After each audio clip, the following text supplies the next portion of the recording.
हाणे मां वरी कंप्यूटर ते चालू कयो, जेको थियो सो थियो। हाँ, कोडिंग इन कंप्यूटर, ओके। एक मिनट मांजी शेयरिंग में छा गड़बड़ थी है वो ॾिसां न।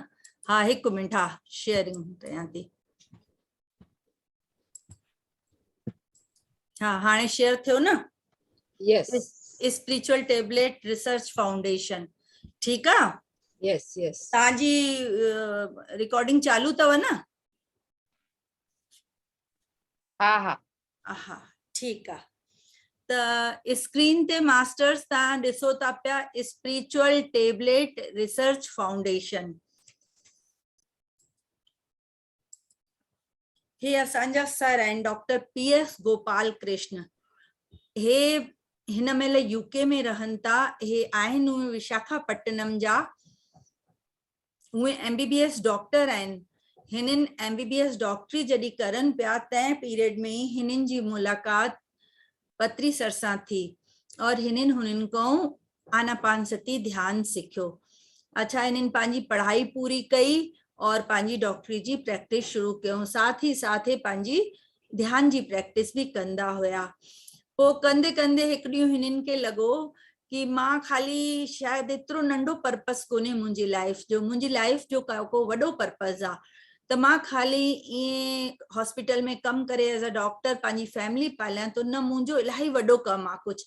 हिननि तंहिं वक़्त में ही पंहिंजी नौकरी के छॾो ऐं पंहिंजी जेकी हिननि जी MBBS जी नॉलेज हुई ऐं जेका हिननि जी स्पिरिचुअल नॉलेज हुई, हुननि ॿिन्हिनि खे मिलाए हिननि जा जेका पेशेंट हुया हुननि जे मथां हिननि हुन विधि के अपनाइण शुरू कयो। त हिननि ॾिठो ॾाढो सुठो इफेक्ट तो अचे पियो हिन शइ जो। त धीरे धीरे करे हिननि खे इलाही एनकरेजमेंट मिलियो। कंदे कंदे हिननि पंहिंजी हिन अभ्यास के वधायो और अॼु जी डेट में करीब 500 को मथे स्पिरिचुअल टेबलेट हे ठाहे चुकिया आहिनि और 10,000 को भी मथे पेशेंट के हे ट्रीट करे ठीक करे चुकिया आहिनि।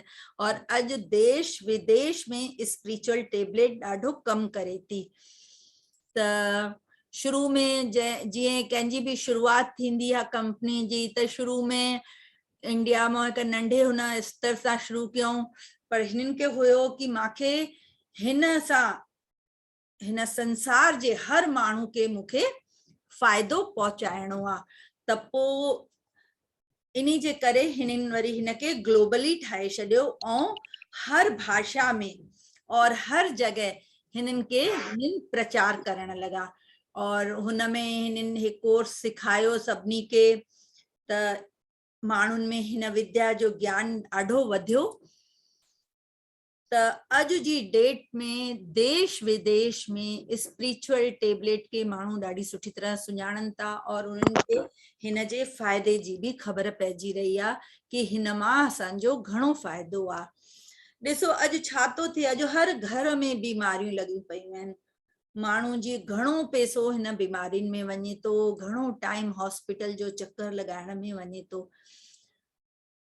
त हीअ शइ जे जॾहिं ॾिठो त मन में करुणा जो इहो भाव आयो कि अगरि हिन जो कारण छा आहे, हिन बीमारी जो कारण छा आहे, पहिरें इहो ख़बर पए।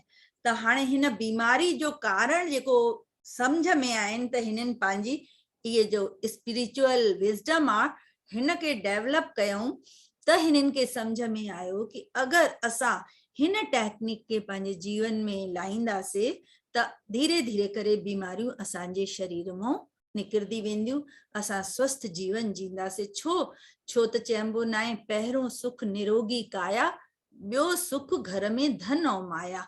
सभिनी खां पहिरों सुख त निरोगी काया आहे। अगरि काया ई निरोगी कोन्हे त दुनिया जो कोई सुख मायने नथो रखे। जीअं त केतिरो भी धन हुजे, डायबिटीज़ जो पेशेंट आहे त ॾिसो मिठाई नथो खाई सघे, कई तरह जा फल नथो खाई सघे, इहो सभु त असां ॾिसंदा आहियूं। काई भी नंढी वॾी बीमारी आहे त हुन में इलाही रेस्ट्रिक्शन थी वेंदी आहे। माण्हू वटि केतिरो भी पैसो हुजे त सुठी सुठी शयूं खाई न सघंदो, घुमण फिरण में भी बंधन ईंदो। और ये यही आहे कि अगरि बीमारी कोन्हे त माण्हू काॾे भी घुमे फिरे अचे वञे, सभिनी शइ लाइ फ्री आहे। त पोइ जॾहिं खूब हिन शइ ते वीचार थियो त हिकिड़े ॾींहुं छा थियो, सर जॾहिं ब्रह्म ऋषि पत्री जी जे संगत में हूंदा हुआ और हुननि को सिखनि पिया मेडिटेशन, त हिकिड़े ॾींहुं हिननि हे ॿुधो, spiritual wisdom is the root, physical health is the fruit. मतलब कि आध्यात्मिक ज्ञान उहो वण कंहिं पेड़ जी जड़ आहे और हुन जा जेका फल फूल आहिनि उहो सुठो स्वास्थ्य आहे। त हिन के ही हुननि बीज मंत्र ठाहे करे स्पिरिचुअल टेबलेट जी रचना कई। अॼु स्पिरिचुअल टेबलेट हिकु वॾो वण थी वियो आहे, जीअं बरगद जो वॾो वण इलाही शाखाउनि सां थींदो आहे, तीअं ई अॼु स्पिरिचुअल टेबलेट जो विकास थियो आहे। घणेई माण्हू हुन मां घणेई फ़ाइदा वठनि था। त अॼु असां हिन जे मथां डिस्कस कयूं। चवंदा आहिनि कि मेडिटेशन, ध्यान ही हिकु क्योर आहे, ओनली क्योर आहे असांजी बॉडी, माइंड एंड सोल जे लाइ। Meditation is the only cure for body, mind and soul. त मां स्पिरिचुअल टेबलेट जी जर्नी जे बारे में त तव्हांखे संक्षिप्त जानकारी ॾिनी ही। हाणे अॻिते वधूं था। वर्ल्ड हेल्थ ऑर्गेनाइजेशन जो नालो तव्हां ॿुधो हूंदो मास्टर्स, WHO बि जेके चवंदा आहिनि। हुननि जो चवणो हूंदो हुयो कि परफेक्ट हेल्थ मतलब फिजिकल, मेंटल, सोशल हेल्थ कंहिं माण्हू जी ठीकु आहे त उहो परफेक्ट हेल्थ आहे। पर धीरे धीरे हुननि खे समझ में आई ॻाल्हि कि फिजिकल, मेंटल, सोशल और स्पिरिचुअल, हिन चारें तरीके सां अगर माण्हू स्वस्थ आहे तॾहिं हो संपूर्ण रूप सां स्वस्थ आहे। और उहा संपूर्ण स्वस्थता खाली एलोपैथी ट्रीटमेंट सां, एलोपैथी ट्रीटमेंट सां फिजिकल हेल्थ में फर्क पवंदो, मेंटल में भी पई तो सके, सोशल में भी थोड़ो घणो पई तो सके, पर मेडिटेशन ही आ जेकी असांजी स्पिरिचुअल हेल्थ के वधाईंदी आ। और इहो त मां तव्हांखे ॿुधायो कि स्पिरिचुअल हेल्थ ही अहिड़ी शइ आ जेकी असां, स्पिरिचुअल विजडम ही अहिड़ी शइ आ जेकी असांजे फिजिकल हेल्थ के वधाए थी। हाणे असां ॾिसूं था कि हिन में छा छा शयूं आहिनि। त ब्रह्म ऋषि पत्री जी जो जीअं मां तव्हांखे ॿुधायो, पितामह जे लाइ त जेतिरो चयो वञे सो थोड़ो आहे। हुननि मेडिटेशन जहिड़ी अहिड़ी अद्भुत शइ असांखे ॿुधाई जेकी सभिनी बीमारियुनि खे दूर करण वारी आहे। सर के स्पिरिचुअल डॉक्टर ही चवंदा आहिनि। स्पिरिचुअल डॉक्टर में सभिनी खां वॾो डॉक्टर माने ब्रह्म ऋषि पितामह पत्री जी आहिनि। त हुननि मेडिटेशन जे बारे में ॿुधायो त बेस मेडिटेशन आहे। हाणे अचूं था असां कि हेल्थ साइंस कहिड़ी शइ आहे। जंहिं माण्हू के हेल्थ आहे, जंहिंजो स्वास्थ्य सुठो आहे, हुन जे अंदर आशा जन्म वठदी आहे। छा आशा जन्म वठदी आहे? जॾहिं माण्हू चङी तरह सां शारीरिक रूप सां पूरी तरह सां स्वस्थ हूंदो आहे त हुन जे मन में घणी उमंगियूं हूंदियूं आहिनि, जीवन के जीअण जी घणी आशाऊं थींदियूं आहिनि। और जंहिंजे अंदर उहे आशाऊं आहिनि तॾहिं हुन जो जीवन संपूर्ण आहे। हीअ हिकु अरेबियन प्रोवर्ब आहे। त हीअ ॻाल्हि त सच में आहे न कि जंहिंजो स्वास्थ्य ठीकु आहे उहो ई माण्हू पंहिंजे मन में आशाऊं रखी थो सघे। बीमार माण्हू त खाली पंहिंजी बीमारियुनि खे वठी ही परेशान रहंदो आहे। त हाणे चवनि था हिते कि हेल्थ छा आहे? खाली शरीर जो बीमार थियण ही, कि अगर कोई माण्हू शारीरिक रूप सां बीमार आहे त उहा ही बीमारी कोन्हे। Health is not simply the absence of sickness. खाली बीमार थियण ही बुरी हेल्थ जी निशानी नाहे। हेल्थ छा आहे? Health is a state of complete physical, mental and social well-being. मतलब त हेल्थ जाते असां चऊं था स्वास्थ्य जी ॻाल्हि, जॾहिं माण्हू पूरी तरह सां शारीरिक रूप सां, मानसिक रूप सां, सामाजिक रूप सां ऐं आध्यात्मिक रूप सां पूरी तरह सां स्वस्थ आहे, उहो ई हुन ई माण्हू खे असां पूरी तरह सां स्वस्थ चई था सघूं। अच्छा मास्टर्स, ईअं थींदो आहे न कि कोई माण्हू बीमार पियो त घणियूं ई पैथियूं आहिनि, कोई एलोपैथी डॉक्टर वटि वेंदो आहे, कोई होम्योपैथी वटि वेंदो आहे, कोई आयुर्वेदिक वटि वेंदो आहे, यूनानी, अॼुकल्ह घणी शयूं निकिरी पयूं आहिनि, रेकी आहे, मैग्नेटोथेरेपी आहे, प्राणिक हीलिंग आहे, जैम थेरेपी आहे, फ्लावर बेस थेरेपी आहे, हिप्नोथेरेपी आहे, योगासन आहिनि। इहे सभु जेतिरी बि पैथियूं आहिनि, इहे माण्हू जे फिजिकल बॉडी ते कमु कंदियूं आहिनि।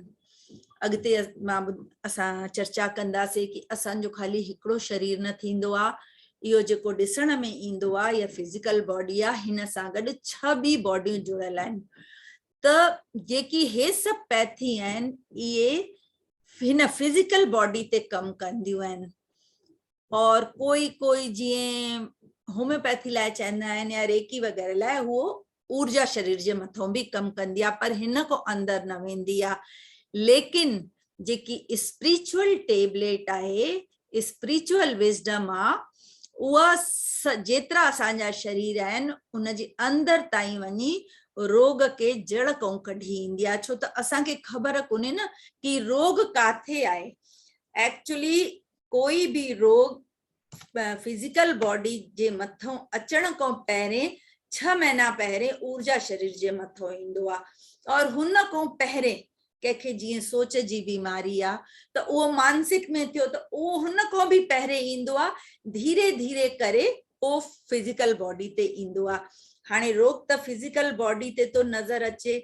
असां फिजिकल डॉक्टर एलोपैथी वारे वटि वियासीं, चयोसींसि कि भाई बीपी आहे, चई वठ इहा दवा, हाणे तोखे सॼी उमिरि इहा दवा खाइणी पवंदे, मेंटेन ई करे थो सघे, बाक़ी इहा दूर न थींदे। इहो त तव्हां सभिनी जो अनुभव हूंदो ई भेनरो।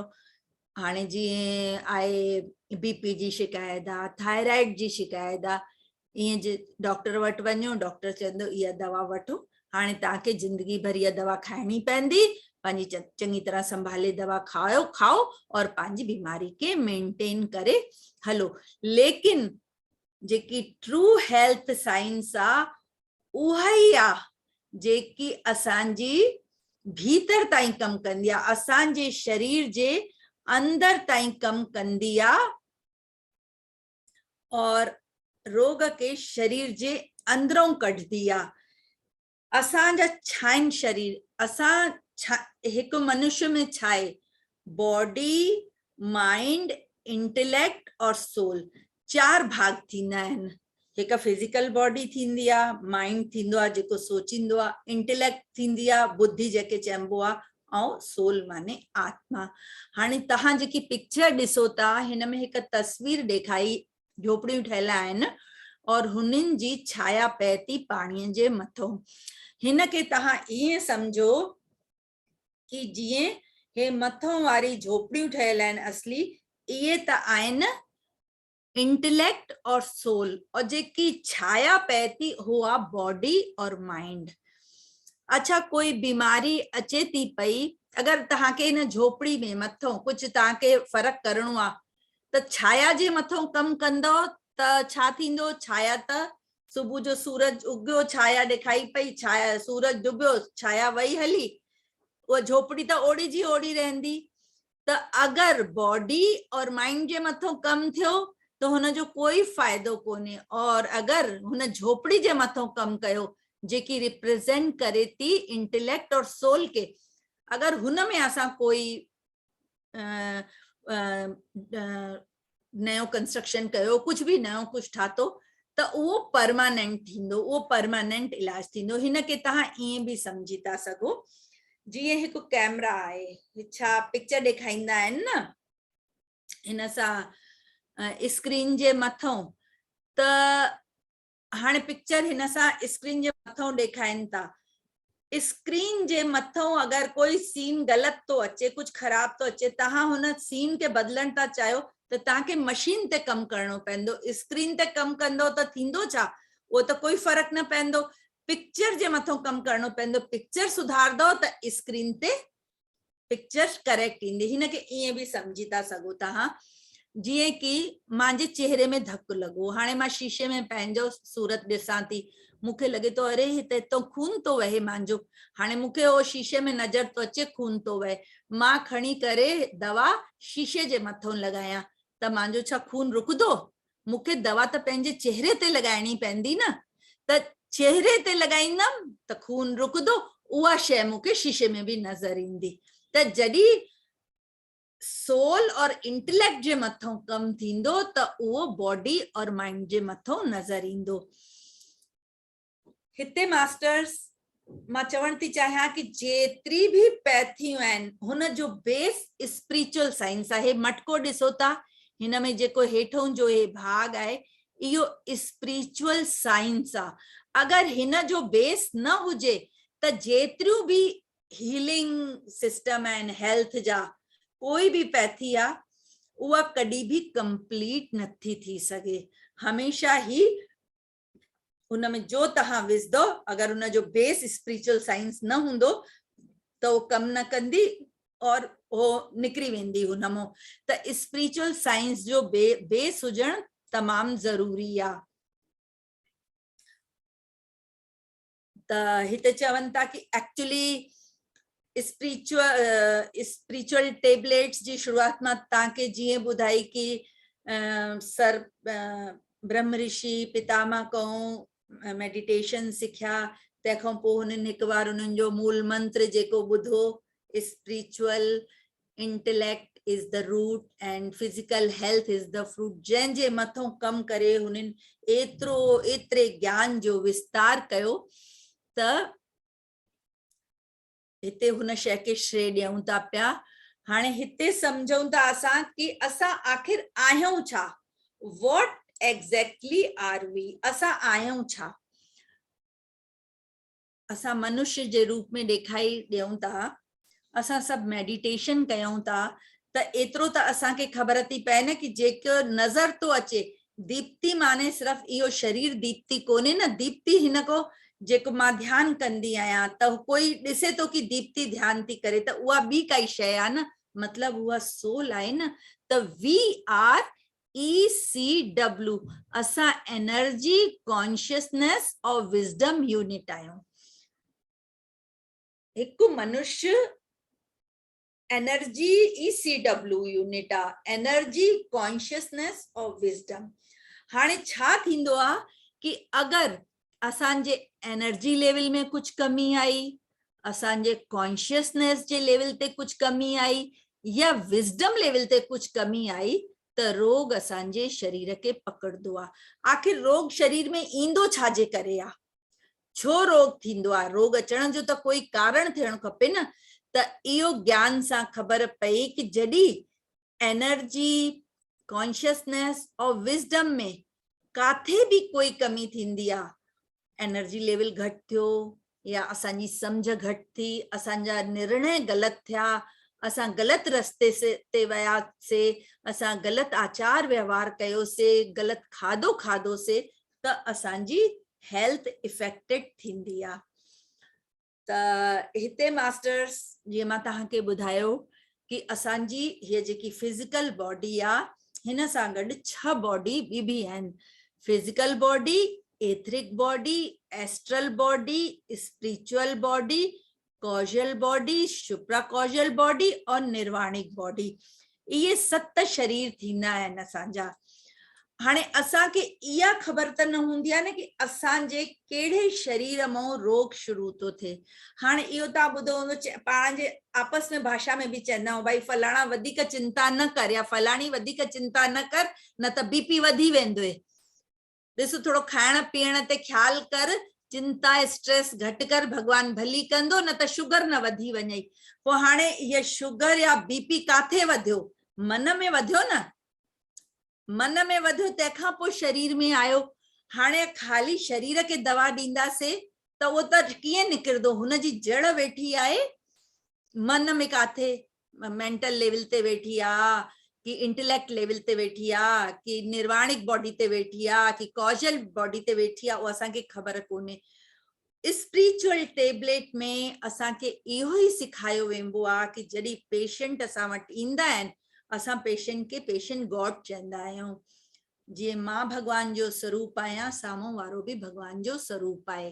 त कोई पेशेंट गॉड असां वटि ईंदो आहे त असां हुन सां ॻाल्हाए करे, हुन खां हाली हवाली थी करे पुछंदा आहियूं कि आख़िर हुनजी जीवन जे बारे में। त हुन मां असांखे घणी ॻाल्हियूं सम्झ में ईंदियूं आहिनि कि हिनखे काथों परेशानी शुरू आहे, त हुतों असांखे हुनखे होड़ी टेबलेट असां ॾींदा आहियूं। होड़ी टेबलेट चवण जो मतिलबु आहे कि उहा विज़डम, उहो ज्ञान असां हुनखे ॾींदा आहियूं। त हिते जीअं मां अॻ में तव्हांखे ॿुधायो कि I am body, mind, intellect and soul. मां छा आहियां? मां बॉडी, माइंड, इंटेलेक्ट और सोल आहियां। 4 स्वरूप आहिनि न असांजे शरीर में, बॉडी आहे, माइंड आहे, इंटेलेक्ट आहे और सोल आहे। अच्छा, असां सभु सामाजिक प्राणी आहियूं। सभु कोई, असां चवंदासीं असां अकेले रही सघूं त छा रही सघंदासीं? कॾहिं बि न रही सघंदासीं। हर कंहिंखे परिवार खपे, समाज खपे। समाज में रहण वारो माण्हू ई सुहिणो लॻंदो आहे, जेको समाज में सुठी तरह हलंदो आहे, पंहिंजी सामाजिक व्यवस्था सुठी ठाहे करे हलंदो आहे। सामाजिक थियण लाइ छा आहे? समाज चवंदा आहिनि 4 धर्म थींदा आहिनि न, काम, अर्थ, धर्म, मोक्ष। हाणे हे 4 सामाजिक शयूं आहिनि। इहे असांजो अगरि हिन में बि काथे कोई कमी ईंदी आहे, उहा बि कंहिं न कंहिं बीमारी जे रूप में असांजे शरीर जे मथां प्रकट थींदी आहे।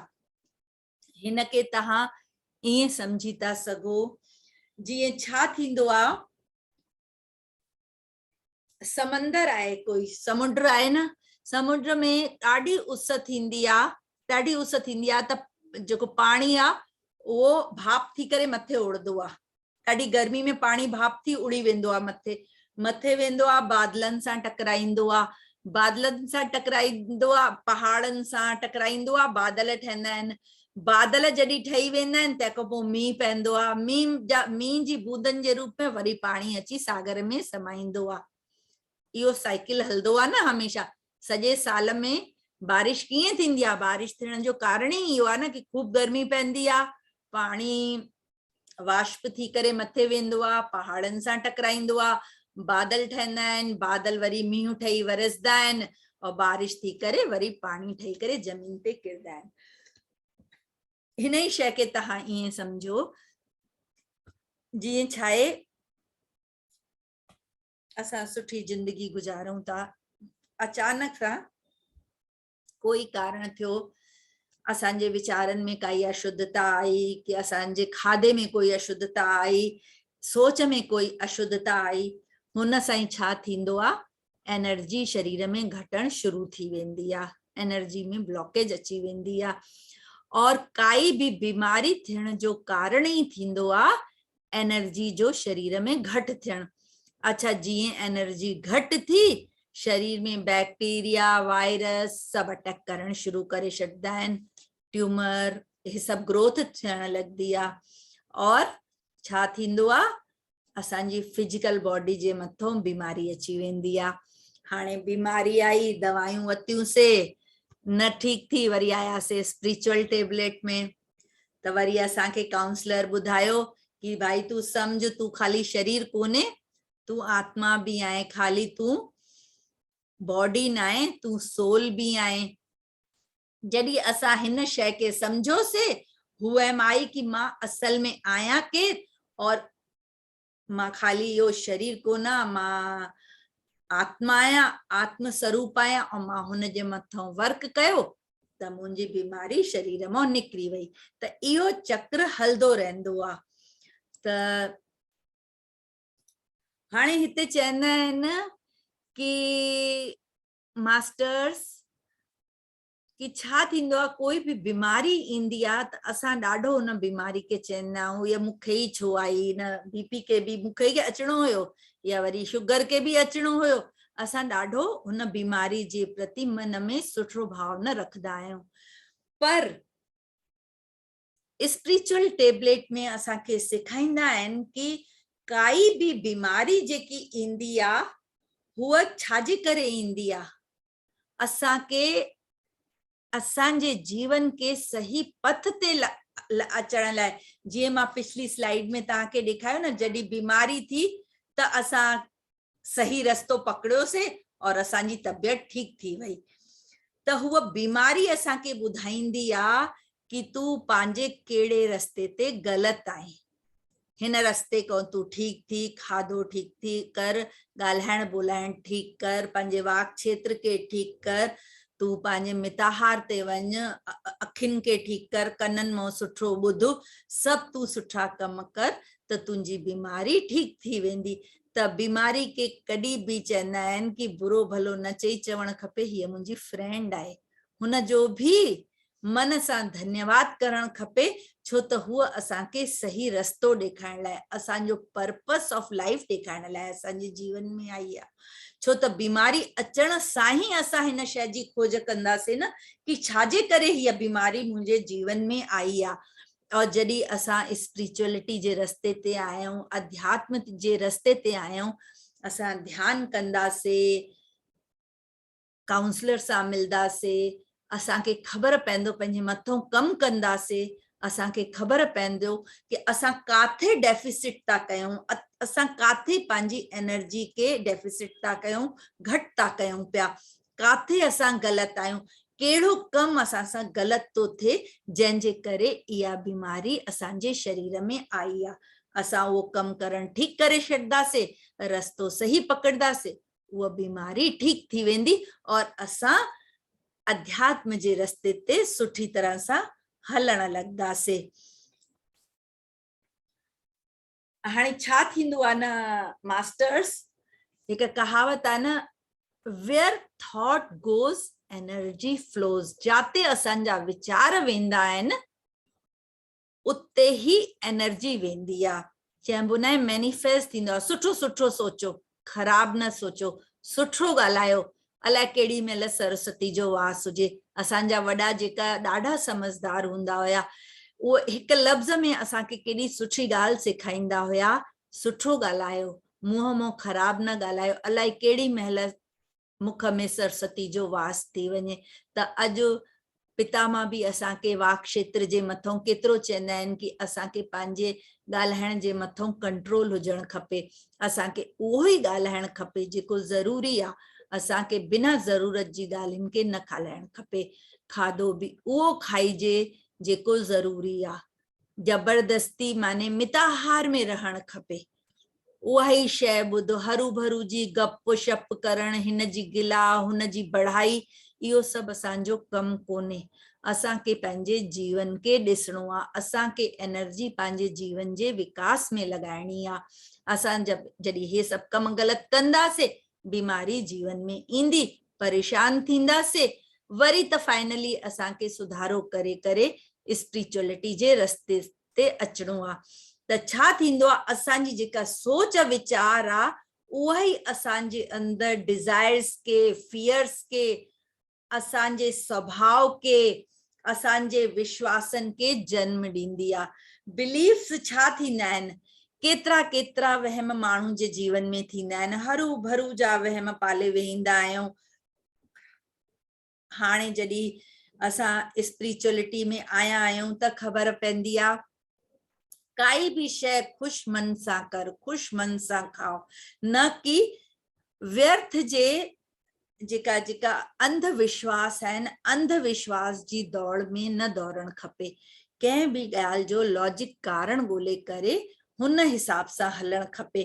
ख़ाली हिकु जीअं अंधी दौड़ थींदी आहे कि बसि हे तो करे त मां बि करां, हीअ बि शइ फलाणो तो करे त मां बि करां, न, पंहिंजी बुद्धि जो इस्तेमालु कजे और पंहिंजे पाण के असां जॾहिं ध्यान कंदासीं मास्टर्स, त पंहिंजे पाण असांजी सोचण जी क्षमता एॾी वधी वेंदी आहे कि असांखे पंहिंजा सॉल्यूशन असांजे अंदरों ई मिलण लॻंदा आहिनि। त हीअ त हिकु ॻाल्हि थी। हाणे असां अचूं था कि जीअं एलोपैथी में छा थींदो आहे, कोई माण्हू बीमार थींदो आहे, हॉस्पिटल वयो त डॉक्टर चवंदा आहिनि जांच कराए, सीटी स्कैन कराए, MRI कराए, ब्लड टेस्ट कराए, छाजे करे, ताकि पतो पए कि तुंहिंजे शरीर में कहिड़ी प्रॉब्लम आहे जंहिंजे करे तोखे इहा बीमारी आई आहे। असांजे स्पिरिचुअल टेबलेट में कहिड़ा टूल्स आहिनि, सोल स्कैनिंग टूल्स आहिनि।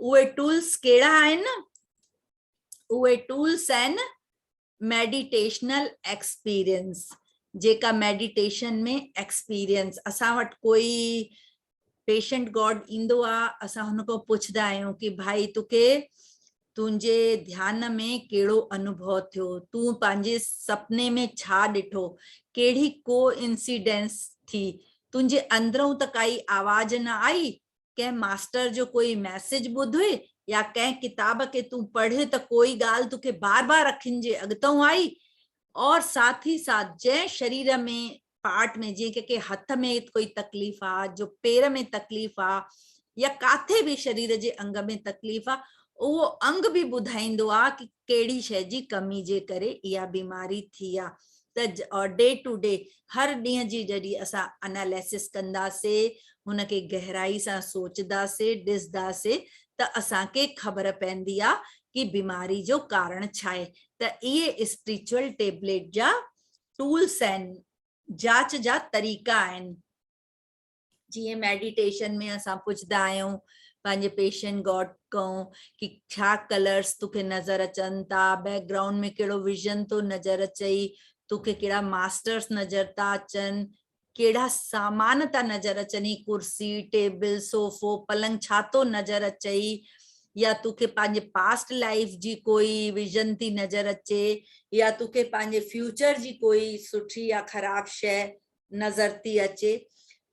हे शयूं भी असांखे बीमारी जे बारे में ॿुधाईंदियूं आहिनि। जीअं स्वप्न में भी अॻिते जॾहिं असां वधंदासीं त स्वप्न भी कई तरीक़े जा थींदा आहिनि, सुपननि में भी इलाही शयूं थींदियूं आहिनि, हुन में असांखे ख़बर पवंदी आहे कि काथे असांजे पेशेंट गॉड की जी ग़लती थिए थी और उनखे काथे उनखे सुधारणो आहे ताकि हुनजो शरीर स्वस्थ थी सघे। तीअं ई कोइंसिडेंस आहे, कोइंसिडेंस छा थींदो आहे, जीअं असां चयोसीं कि हाणे त मां सोचां पई कि मां दर खोलियो, मुंहिंजी कोई साहेड़ी नज़र आई, अरे हाणे चवां पई तोखे फोन कयां, तूं अची वई आहीं। त ईअं इलाही तरीक़े जी कोइंसिडेंस असांजे लाइफ में रोज़ थींदियूं आहिनि। त उहे भी ॿुधाईंदियूं आहिनि कि असांजे जीवन में कहिड़ी घटना घटण वारी आहे या छा थियण वारो आहे।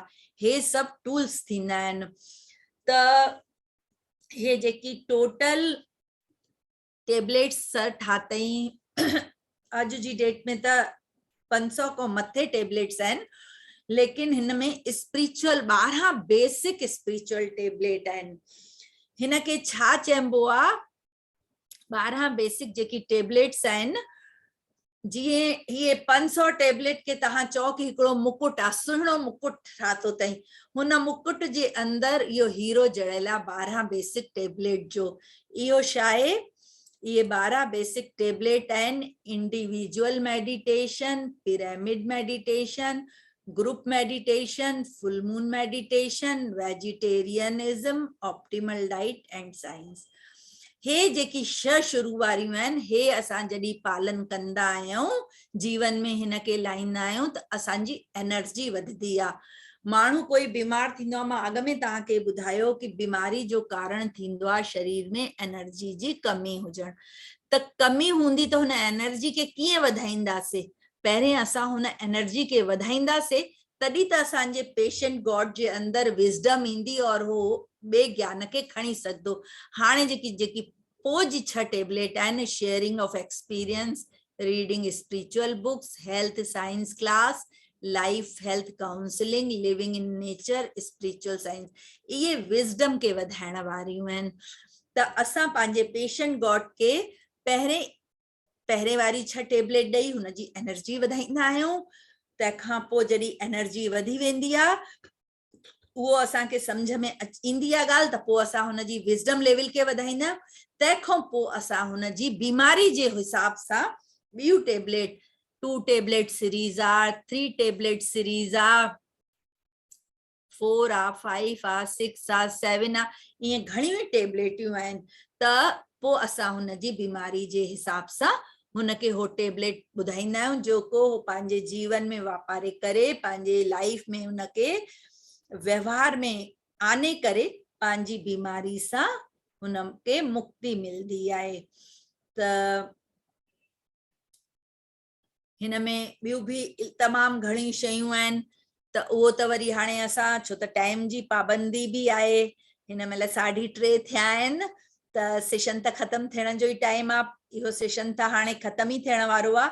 हाणे अॻितों जी क्लास में एवरी वीक क्लास थींदी, हिक टेबलेट जे बारे में तव्हांखे नवां मास्टर अची शेयर कंदा पंहिंजी नॉलेज, हुनखे समझो तव्हां सुठी तरह, ॿिया बि घणनि खे तव्हां इनवाइट कयो, एॾो अद्भुत ज्ञान आहे जेको असांखे ईअं मिले थो त हुनखे वठी करे पंहिंजे जीवन में व्यवहार में आणे करे अगरि असां लाभ वठी सघूं त हिन खां वॾी कहिड़ी शइ थींदी, हिन खां वॾी कोई शइ न थींदी न। त आख़िरी में इहो ई चई था सघूं कि असां be a doctor unto yourself. असां पंहिंजे असांजा वॾा चवंदा हुया न कि धीरे धीरे पंहिंजे पाण में थोरो वीचार कयो कहिड़ी शइ तव्हांखे सूट कंदी। असांजी वॾी चवंदियूं न कि सभु शइ न पुछो, पंहिंजो शरीर ॿुधाईंदो आहे कि कहिड़ी शइ तोखे सूट कंदी। त पंहिंजो डॉक्टर माण्हू पाण ई आहे। त हो जॾहिं असां मेडिटेशन कंदा आहियूं, गहराई सां पंहिंजे पाण खे ॾिसंदा आहियूं त असांखे पतो पवंदो आहे कि असांजे जीवन में असां काथे एनर्जी डेफिसिट था कयूं, काथे असांखे पंहिंजे पाण खे ठीकु करिणो आहे, ठीकु थी करे कीअं असां पंहिंजे शरीर खे पूरी तरह सां निरोगी करे था सघूं। त मास्टर्स हिन शब्दनि सां मां पंहिंजी वाणी खे विराम थी ॾियां। Thank you so much. अगरि तव्हांखे कोई बि सवाल करणो आहे, कोई बि तव्हांजो डाउट आहे त तव्हां पुछी था सघो मूंखे। 5 मिंट ॿियो मां आहियां हिते, वरी एक्चुअली मुंहिंजो सेशन आहे हिकिड़ो ज़रूरी, त तव्हांखे अगरि कोई सवाल हुजे त तव्हां पुछो। थैंक यू दीप्ति जी, ॾाढो सुठो।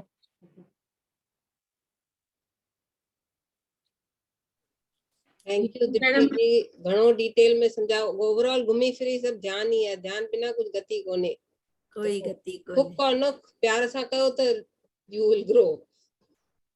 समझ भी जरूरी आहे, ध्यान जरूरी आहे न, उहो ई आहे न, ध्यान सां एनर्जी वधदी, एनर्जी वधाइण खां पोइ असांखे विज़डम उहा वधदी असांजी स्वाध्याय सां, सज्जन सागत्य सां।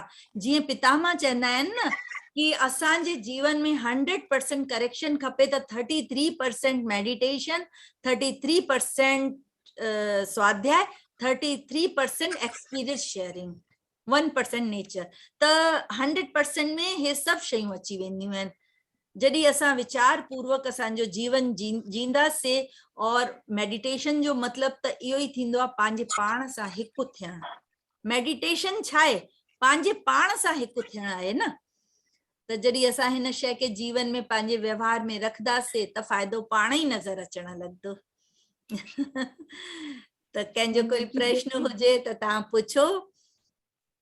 प्रश्न न आहे दीप्ति जी, पर इहा ॻाल्हि ॾाढी सुठी लॻी कि काई बि बीमारी जे अचे थी त असांखे सबक सेखारण जे लाइ अचे थी, त हुन जो बि शुक्रिया करणो आहे ऐं शिकायत न करणो आहे न। That is very thing. न त कुछ मथे में भी सूर पए तो त असां परेशान था थी वञूं। काथे असांजी गलती आहे जो असांखे मथे में सूर थियो आहे। सूर पयो आहे त अगरि असां हुन शइ खे ठीकु कंदासीं, और ठीकु करण जो ढंग स्पिरिचुअली आहे, आध्यात्मिक ढंग ई आहे, त जॾहिं तव्हां पॉजिटिव थी हुन बारे में सोचदो त तव्हांखे कारण ज़रूर पतो थींदो, कारण पतो थींदो, इमीडिएट इफेक्ट थियण शुरू थी वेंदो अथव। इहो इलाही मास्टर्स जो एक्सपीरियंस अथव। दीप्ति जी, पर तव्हां असांजे पीएमसी ग्लोबल में ईंदा रहो। ज़रूरी जाम वणियो। Love U. हाणे छॾणो कान्हे, हाणे दीप्तीअ खे छॾणो कोन्हे, हाणे दीप्तीअ खे पकड़ियो आहे हाणे। न असां सभु सोल लेवल ते हिकु आहियूं। मां त चाहियां थी ॿियनि बि मास्टरनि खे गॾो। अॼु जंहिं शइ सां मूंखे फ़ाइदो पियो आहे, सभिनी खे फ़ाइदो पवणु खपे, सभु कोई ख़ुशि रहे। चइबो न आहे मां त घणियुनि ॻाल्हियुनि में ॾिसदी आहियां, मूंखे पंहिंजे वॾनि जी ॻाल्हियूं खूब यादि ईंदियूं आहिनि। तॾहिं माण्हू ख़ुशि आहे जॾहिं पाड़े वारा ख़ुशि आहिनि, पाड़े वारा ख़ुशि आहिनि जॾहिं शहर ख़ुशि आहे। छा थींदो, ख़ाली मुंहिंजे ख़ुशि थियण सां पाड़ो ख़ुशि कोन्हे त पोइ ख़ुशी बि न असां ॾेखारे न सघंदासीं। जॾहिं हर माण्हू ख़ुशि थींदो, हर माण्हू निरोगी थींदो त आनंद ॿियो ई थींदो न।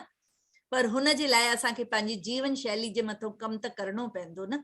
पर दीप्ति हिकु ॻाल्हि ॿुधो, असां जीअं पाण में सिंधी आहियूं जीअं, त हिक ॿिए सां असांजा नॉलेज विज़डम जीअं वधंदो वेंदो तीअं वधंदा, माण्हू बि वधंदा। सिंधी माण्हुनि में अञा अवेयरनेस मेडिटेशन जो कान्हे, उन्हनि खे कोई ॿुधाए सम्झाए तॾहिं वीचारा अचनि था। त असां गिनिया चुनिया जेके मास्टर आहियूं अचूं, पंहिंजी पाण खे पकड़ियूं, असांखे भई ज़रूरी आहे सिंधी सेशन हलाइणो, त असांखे पंहिंजी ज़िमेदारी खणूं। इहो मां तव्हांखे चवां थी कि पंहिंजी ज़िमेदारी खणी करे तव्हां हिते अचो सिंधी ग्लोबल मेडिटेशन हलाइण वास्ते। ज़रूर ज़रूर, सभु गॾु आहियूं, सोल लेवल ते हिकु आहियूं, जाती त हिकिड़ो सिर्फ़ु हिकु नालो लीना आहे। ऐं हेमा, हिकु लीना ऐं हेमा कान्हे, हिते सभु आहियूं, असां सभु पाण में मिली करे कंदासीं।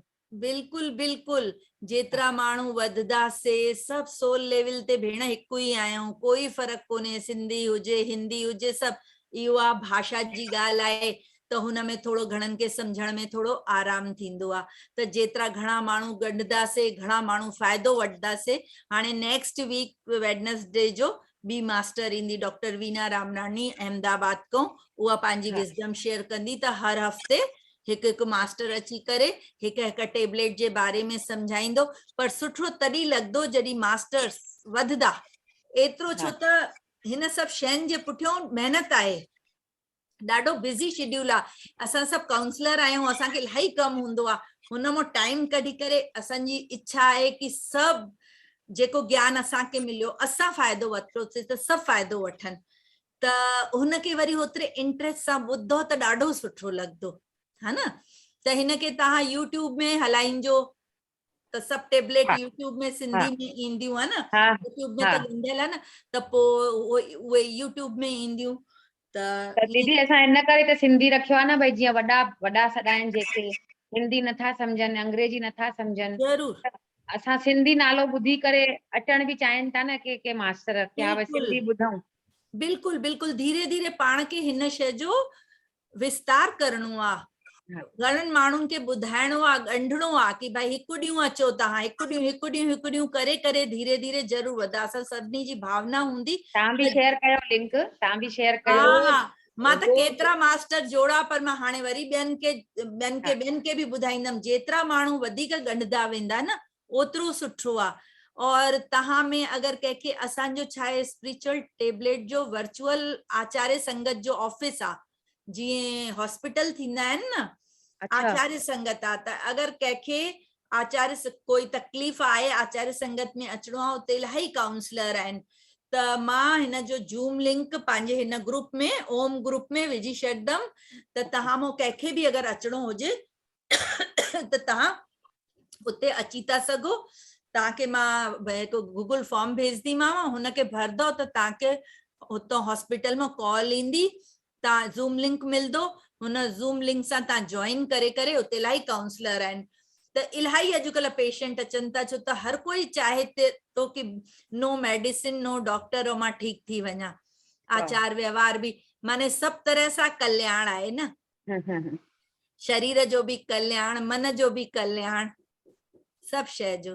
रोज हिक यूट्यूब ते लिंक विझंदा आहियूं, रोज कोई न कोई सेशन खणंदो आहे, कॾहिं के स्वाध्याय जो कोई टॉपिक जो, और साण साण नवा मास्टर जोड़ींदा रहंदा आहियूं। जेको जेको सफ़ा न्यू हुजे उन पहले ध्यान सेखारे, पोइ उनखे वर्बली चवंदा आहियूं ध्यान सेखार, बिकॉज़ उहा प्रैक्टिस भी जरूरी आहे। पहले म्यूजिक हलाईंदा, पोइ चवंदा आहियूं वर्बली करायो। ॿई जरूरी आहिनि। कंहिं महिल माण्हू फैसिलिटी न आहे, वर्बल ते भी रेडी हुजे। बिल्कुल बिल्कुल, चङो।